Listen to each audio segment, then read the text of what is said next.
Welcome. Today is a time to slow down, to leave the busyness of your life at this moment, to focus on Jesus. So get comfortable. If you want, have a candle ready to light, some incense or perfume or essential oils. If you want a piece of bread and a little oil to dip into, a cup of juice to drink, some thoughts to write down on paper. Pause this video if you need to get those things, and at any time during this, if you need a moment to pray or reflect. Let this be your journey as you walk in Jesus' footsteps through his final days, his final hours. Station 1, God in the flesh. The Gospel of John states, "And the Word became flesh and made his dwelling among us." Today you are invited on a journey through the last days and hours of Jesus' life. As you begin this journey, focus your mind on what it means for the eternal God to become a human being. Think about what it means that Jesus once stood here on earth. The God who created the world stepped into an ordinary human body. Take time to meditate on the majesty, the mystery, and the humility of Jesus, the Son of God.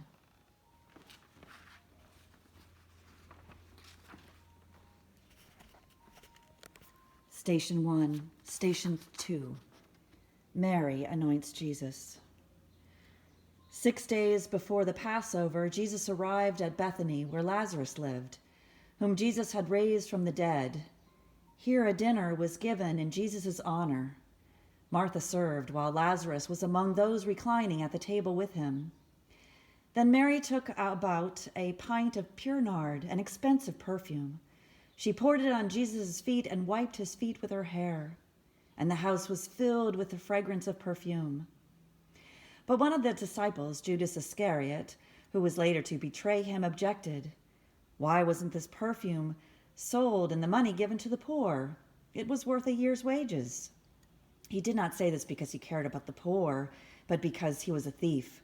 As keeper of the money bag, he used to help himself to what was to put into it. "Leave her alone," Jesus replied. "It was intended that she should save this perfume for the day of my burial. You will always have the poor among you, but you will not always have me." Mary poured out expensive perfume onto Jesus' feet as an act of worship. If you have some incense or perfume or essential oils, open them and pour them out.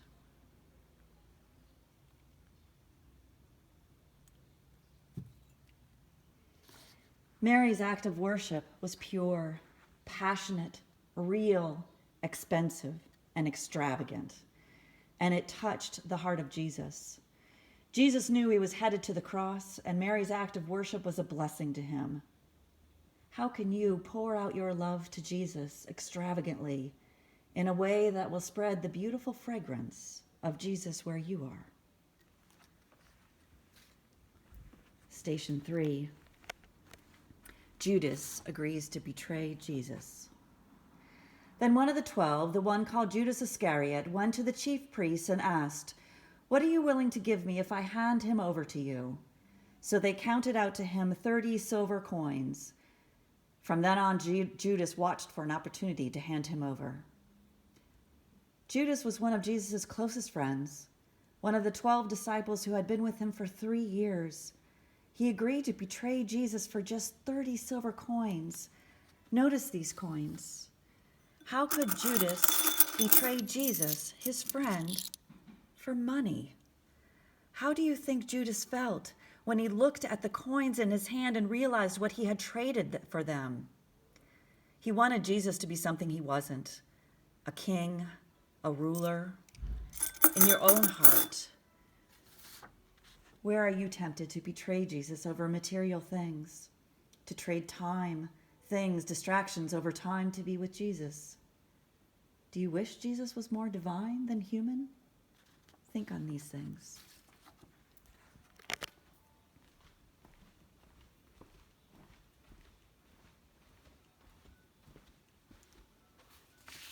Station 4, the Last Supper.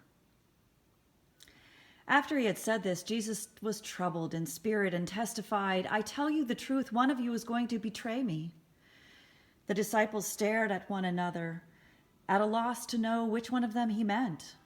One of them, the disciple whom Jesus loved, was reclining next to him. Simon Peter motioned to this disciple and said, "Ask him which one he means." Leaning back against Jesus, he asked him, "Lord, who is it?" Jesus answered, "It is the one to whom I give this piece of bread when I have dipped it into the dish."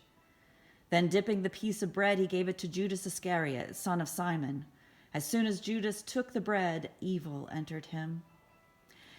What you are about to do quickly," Jesus told him. But no one at the meal understood why Jesus said this to him. Since Judas had charge of the money, some thought he was telling him to buy what was needed for the feast, or to give something to the poor. As soon as Judas had taken the bread, he went out. Take a piece of bread and dip it into the oil.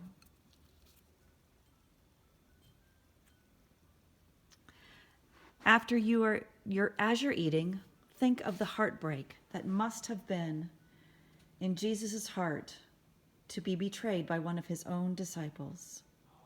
He knew his disciples would face confusion and fear. Contemplate his sorrow and compassion for them.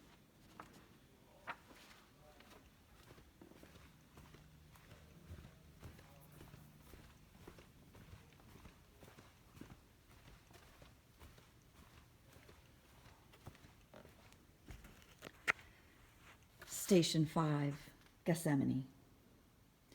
Then Jesus went with his disciples to a place called Gethsemane, and he said to them, "Sit here while I go over there and pray." He took Peter and the 2 sons of Zebedee along with him, and he began to be sorrowful and troubled. Then he said to them, "My soul is overwhelmed with sorrow to the point of death.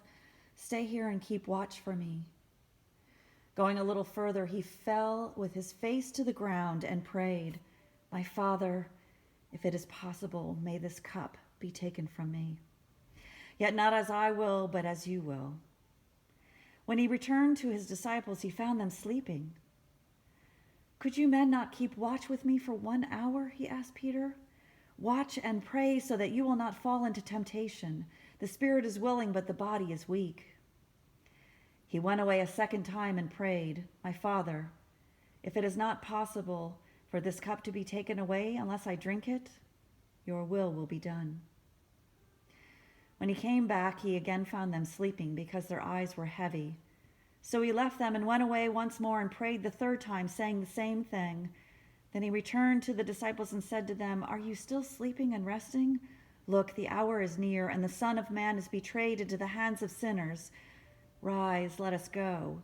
Here comes my betrayer." This scene reveals the sorrow in Jesus' heart that night. He prayed to his Father that he would not have to go to the cross if there were any other way. Yet he prayed the hardest prayer any of us can pray.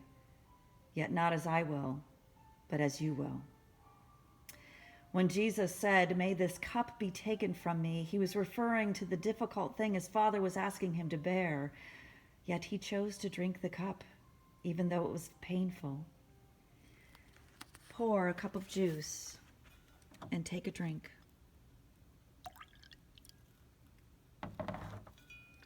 And remember that Jesus chose to bear the agony of the cross, to drink the cup, to save you. Is there a cup that God is asking you to drink? Something about which you need to pray the prayer of Gethsemane? Not as I will, but as you will. Think on that for a moment.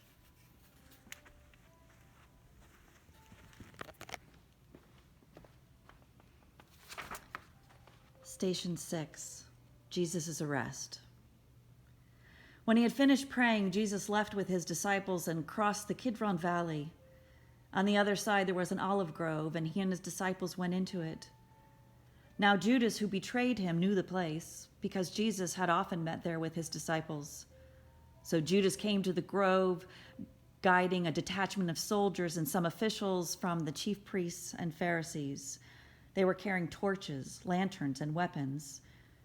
Jesus, knowing all that was going to happen to him, went out and asked them, "Who is it you want?" "Jesus of Nazareth," they replied. "I am he," Jesus said, and Judas the traitor was standing there with them. When he said, "I am he," they drew back and fell to the ground. Again, Jesus asked them, "Who is it you want?" And they said, "Jesus of Nazareth." "I told you I am he answered. "If you were looking for me, then let these men go." This happened so that the words he had spoken would be fulfilled. "I have not lost one of those you gave me." Then Simon Peter, who had a sword, drew it and struck the high priest's servant, cutting off his right ear.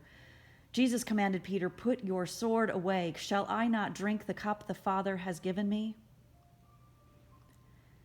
Even though Jesus could have given the word and overpowered all the guards, he let himself be bound and led away. Look at this rope.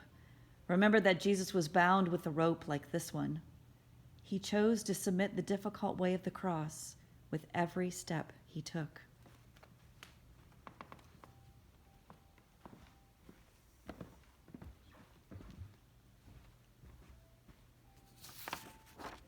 Station 7, Jesus' trial. Those who had arrested Jesus took him to Caiaphas, the high priest, where the teachers of the law and the elders were assembled.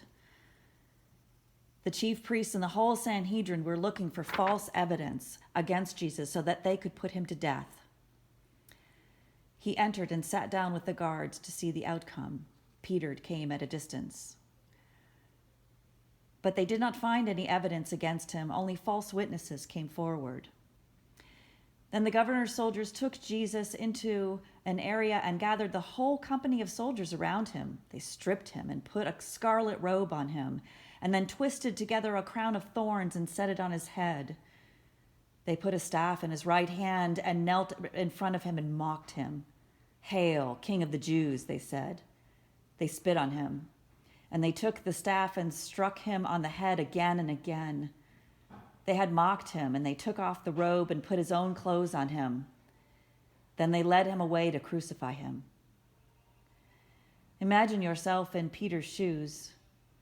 You are looking out over the courtyard where Jesus is being tried and mocked. You know that he is being unjustly accused. So you stand there. You see men telling lies about him. You watch him being beaten and mocked. Here is the man you followed for 3 years, the man who put all of your hope in, being sentenced to death. In your heart, you have believed he is God, the promised Messiah of the Jewish people. Your whole world is crashing around you, and worst of all, you have denied that you even knew him. Look at the robe and the crown of thorns used by angry soldiers to wound and humiliate Jesus. If you wish, write a thought about this.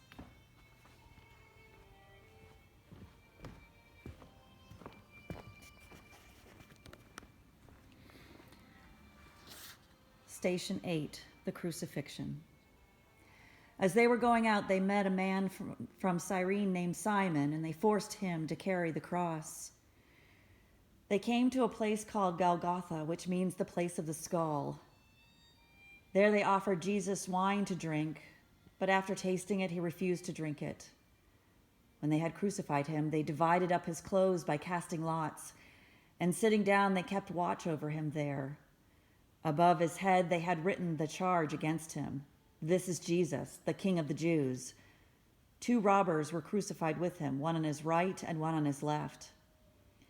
Those who passed by hurled insults at him, shaking their heads and saying, "You who are going to destroy the temple and build it in 3 days, save yourself. Come down from the cross if you are the Son of God." In the same way, the chief priests, the teachers of law, and the elders mocked him, saying, "He saved others, but he can't save himself. He's the King of Israel. Let him come down now from the cross, and we will believe in him. He trusts in God. Let God rescue him now if he wants him, for he said, 'I am the Son of God.'" In the same way, the robbers who were crucified with him also heaped insults on him. Here is Jesus, dying a brutal death on a Roman cross, an instrument of torture. Picture yourself kneeling in front of the cross. Imagine yourself there at that scene. What is going through your mind?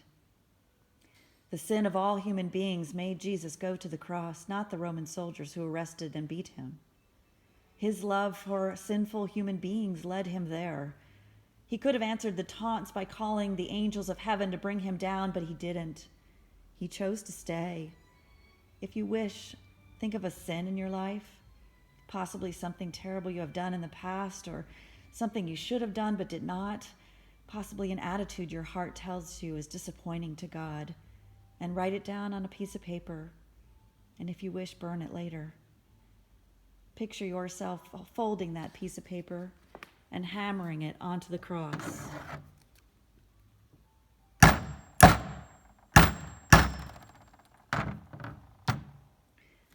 Think about your sins that were nailed to the cross that day in history.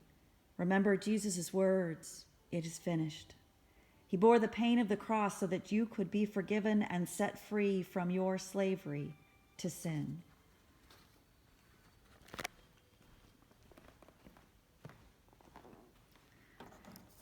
Station 9, Jesus' death. From the 6th hour until the 9th hour, darkness came over all the land. About the 9th hour, Jesus cried out in a loud voice, my God, why hast thou forsaken me?" When some of those standing there heard this, they said, "He's calling Elijah." Immediately, one of them ran and got a sponge and filled it with wine vinegar and put it on a stick and offered it for Jesus to drink. The rest said, "Now leave him alone. Let's see if Elijah comes to save him." When Jesus had cried out again in a loud voice, he gave up his spirit. At that moment, the curtain of the temple was torn in two from top to bottom. The earth shook and the rocks split. The tombs broke open and the bodies of many holy people who had died were raised to life. They came out of the tombs, and after Jesus' resurrection, they went into the holy city and appeared to many people. When the centurion and those with him who were guarding Jesus saw the earthquake and all that had happened, they were terrified and exclaimed, "Surely he was the Son of God." When Jesus died that day, so many people watching must have thought that their hopes had died as well. Darkness came over all the land that day. If you have a candle, light it now and then extinguish it. And remember the darkness of the whole world, and heaven itself must have felt that day.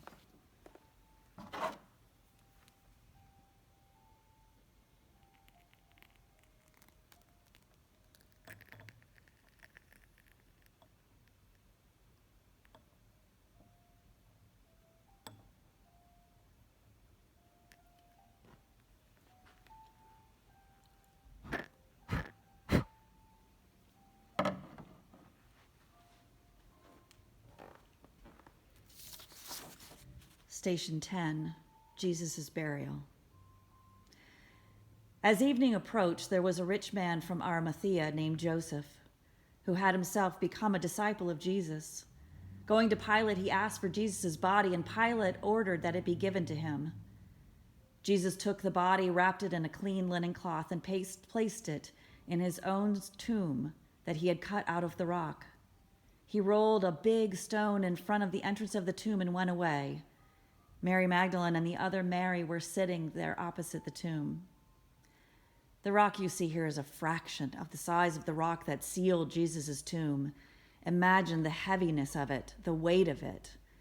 Can you sense the heavy weight the disciples and those who loved Jesus must have felt as Jesus' tomb was sealed? In their eyes, death had won. This was a stone that no one could move. It was final. Jesus was gone and buried.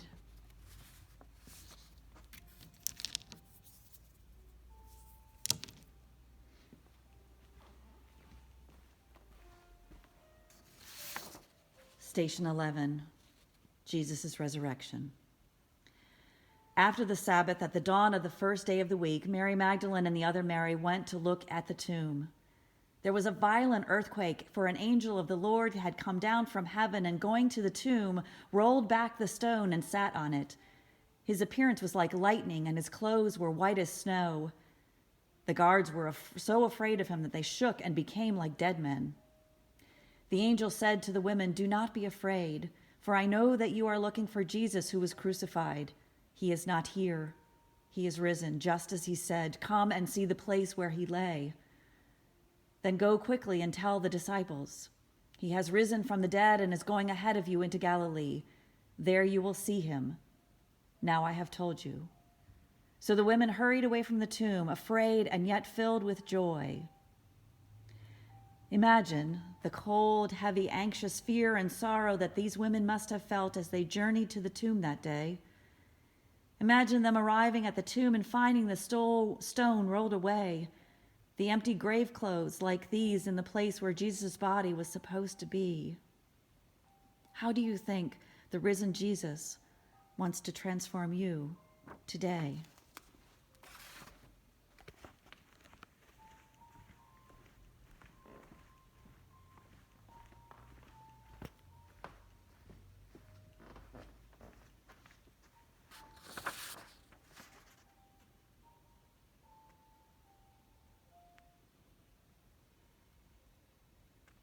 Station 12.